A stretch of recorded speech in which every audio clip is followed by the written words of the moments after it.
Hello, friends. Welcome to the Cinemondo podcast. Today we have Kathy and Mark and me, and we're gonna talk about a trailer. We're doing, Smile was a big hit that came out in 2022, and the sequel is coming out October 18th. And it's directed by Parker Finn, who directed the first one. And it stars Kyle Gallner, who, if you remember the first film, he survives. Sosie Bacon takes her own life at the end of the first film. Spoiler alerts. But from the first film. No. Oh, sorry. Oh, okay. I've never seen it. So. Whenever you say something happens at the end, just don't. Just spoiler. Right. Well, I'll she's do a in little censor. Yeah. Okay. Well, she's in this film, so that's kind of interesting too. That she's also in the second. Maybe film. She's one of the demons. Maybe, yeah. Naomi Scott, though, who is the main. She's like the main star of this. She's like in this, but she was not in the first film. So, Smile 2 probably going to be. It's going to be obviously a Halloween release. So will probably October be a big hit. 12th or 13th, I think. Is October 18th. October 18th, yes. Yeah. So Smile 2. I'm excited to see it. Just dropped. You know we like our horror movies, guys. Sorry, we're doing it again. Yeah. Yeah. Let's check it out. So we like. Okay. Are we ready? Everybody quiet? Ready. Everybody quiet? Let's do it. Okay. Quiet. Okay, here we go.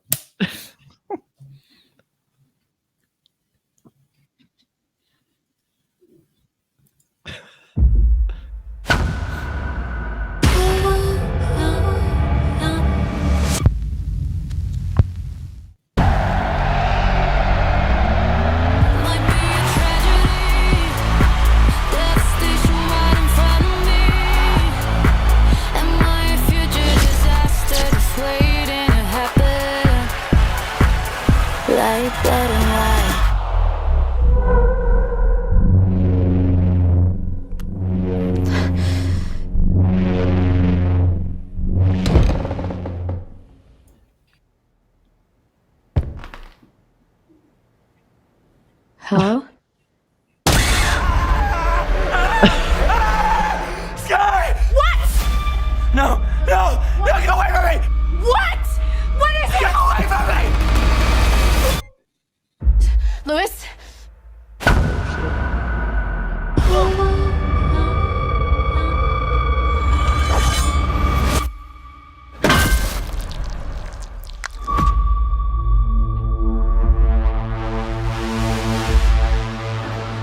Something really crazy is happening to me.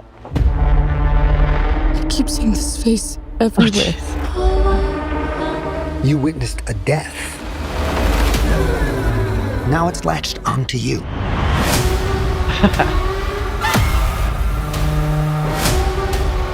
Stop smiling at me! Oh God. There's a smile for you. Love that idea. It's pretty funny.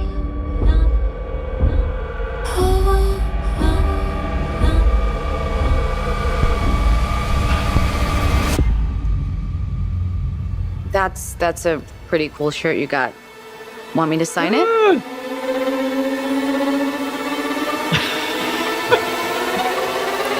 So what I love about this series is that the idea that the smiles can be very creepy and how you accomplish the creepy smile. Like, what is it that takes that smile to the edge of creepy? What happens? Is it the eyes? Is it the smiling with the eyes? It's just the eyes are just so open and like just it's so creepy. And it's just nobody really smiles, for a long period of time except for Burke. Then it becomes like a bear. And there's no laughing behind that smile, there's but what's interesting is like the way sociopaths smile, like when you watch those TV preachers, like TV evangelists and stuff, when they smile, it's just like dead, or it's that kind of or horrible downward smile where they like the downward smile. We're going to have a good time today. There's that movie coming out with Ethan Hawke, right? That is it. Ethan Hawke? No, it's Josh Hartnett. That's Trapped. It's the M. Night Shyamalan. Right. And it reminds me a lot of that. I just, I don't care about people in the music industry. like this super because of the pop So, sensation. I just don't want to see that, so I see that, I'm like, ugh. So I was just groaning. And then I remember, the first trailer for Spy I also thought wasn't good. I did not like the trailer. I thought it looked cheesy. I thought it was just basically a ripoff of It Follows. Not as good. Exactly. So, did not expect it. So I saw it once and went, oh, this just looks like another derivative. But then when I saw the movie, I'm like, holy shit, this is actually really good. So I'm hoping the same thing happens here. But this looks so similar to Trap that it bothers me. I know it's going to be bothering the filmmakers that all these things are coming out at the same time because it literally looks like the same movie.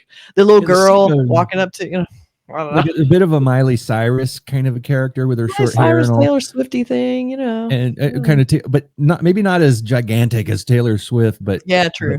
But then there was that, Miley Cyrus actually did an episode of Black Mirror that I thought so was really good though. Basically playing herself, sort of, and she was. Right. I never cared one way or the other for Miley Cyrus. No. It's like zero interest in Miley Cyrus. She loved Billy Ray Cyrus, so that's no. But she was really good in that. She was sort of taking like a tweaky look at her own fame and all that kind of stuff. I love that too. And she seems a little edgier than most of them. Like she doesn't seem like the big glossy Ariana Grande with no rough edges. And she actually has some talent. She can actually. She has an edge. Voice, She has some self-awareness, which I think is really important for a young, cool about her popular star.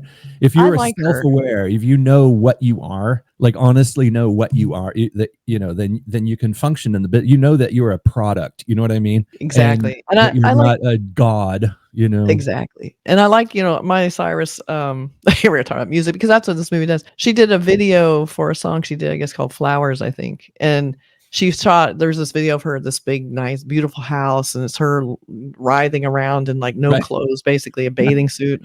And I'm like, oh, whatever. Then you find out later, that's actually the house where her ex-husband was cheating on her. And so she went to that house and shot this like, fuck you, I don't need you video. Her writhing around in this house. Cheat on her, that made me love her so much. So, I love it. Well, but this movie, I would say the trailer is very generic. Like I've seen that trailer a million times before, and that's the way I felt about the first one. But I did like Smile, so maybe the movie will actually. But the trailer, like it hit every single note they always think it's going to hit. So there's nothing there, but you can still do a good horror trailer. I've seen them. This one doesn't. It just sort of laid there, and I was like, okay, they're smiling at her, and it's supposed to be creepy. It's not so creepy anymore to me because I saw the first movie. So we'll see. I'm hoping it delivers. For me, there's just some things that are not scary. Like anything with clowns in it, it's like it's not scary to me because I know. I mean, for some reason, I'm just not scared of clowns. Some of my best friends are clowns. They're okay people. I am actually a clown myself.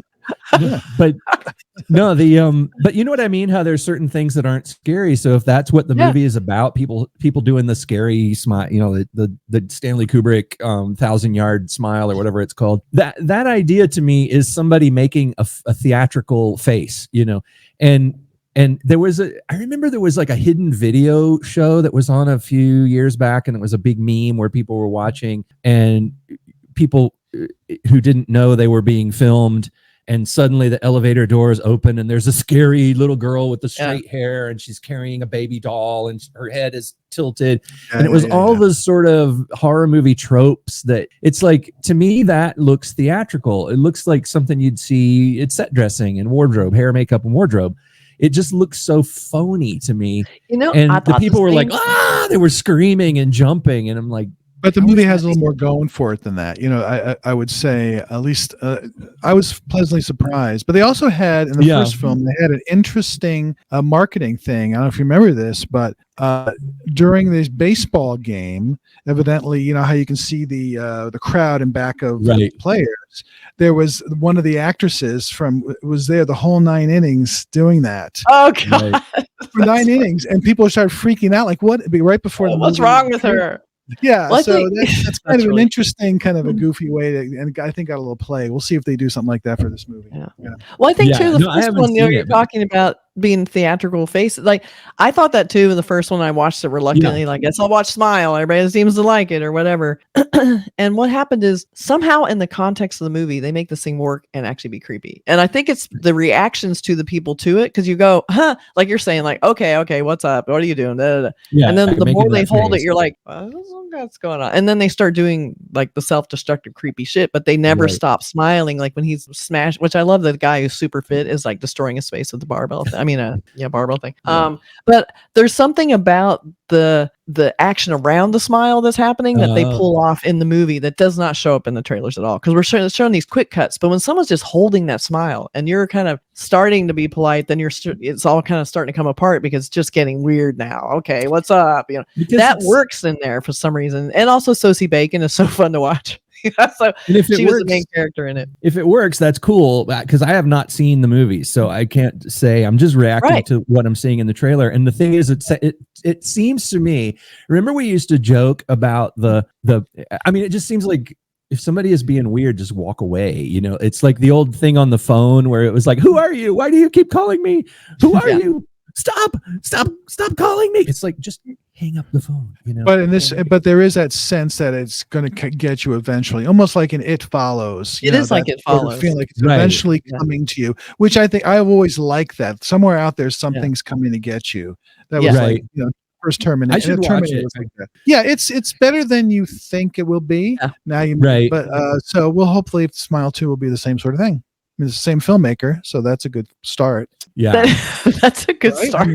But it's just the trailer. The trailer makes it look like it's just people smiling weird, and then that's what the first one was too, and they made it work. And then she can't get away from, like, I mean, if this little girl comes up to you like that, wouldn't you just go, and walk away if somebody's being that weird? No, there's this built-in, you want to be chill and de-escalate. I think especially it works because it's a woman, where when people are being weird, there's never this confrontational, you want to leave, but you want to be kind of, everything. There's this desire to want to please and not be rude. And, don't want to be, impolite. So you kind of hang on longer than you should. And I think a little girl comes up doing that. You're like, well, it's a little girl. She's a fan. I'm supposed to be nice to these people. And she's Maybe like, she's got a mental problem or something. Yeah. And you just don't know. Like, and there's that edge. Like she signs the shirt, but she's like, it's lasting too long. I don't know what to do. Like, and these people are not normal. So you don't want to set them off. They're smiling, but they're going to do something weird very shortly. So you're like, I just want to keep this calm. So I kind of like that idea of how you react to people who aren't necessarily acting threatening, but they're being creepy, smiling. Everybody's like, he was smiling at me weird. It's like, that's it? It's like, no, it was really weird. They think it's your problem. There I like that sort of component of horror where something that's normal that goes on a little bit too long becomes horrific. Yes. I remember one time, this is like a real quick story. I was in a bookstore one time and I heard a couple of people talking, a woman and her daughter, I assume. And you guys, I probably told you this, but she was talking and she was saying, Mozart is so interesting. Do you realize, this is the mom talking to the daughter, do you realize he was only 9 years old when he wrote an opera, when he was 9 years old? And the girl is like, yes, mom. And I was thinking the daughter is just being kind of rude to her mom. I mean, that is interesting. But then the mom was like, he was only 9 years old. He was 9 years old when he wrote an opera. Mozart, when he was 9. He wrote an opera when he was 9. So he was only 9 years old. And it went on. And the girl was like, the girl was like, yes, mom. Yes, mom. And you realize later that the mom had something wrong with her. And I went over to where they had been standing because I was curious, and there was nothing about Mozart over there. It wasn't like they were looking at Mozart albums or books. Yeah, and it was like maybe that is a thing that she's been saying for months now. You know what I mean? Yeah. At first it was like, why is she being so rude to her mom? Her mom is just being fascinated by something. But then you don't want to be rude. It got worse and worse. Exactly. And your friend comes in. And your friend comes in and they're smiling weird, and you're like, are you okay? What's happening? What's wrong? Yeah. Would it be a scary movie if it was called Smirk? Yeah. Smirking. That's the next or sneeze. Somebody just keeps sneezing.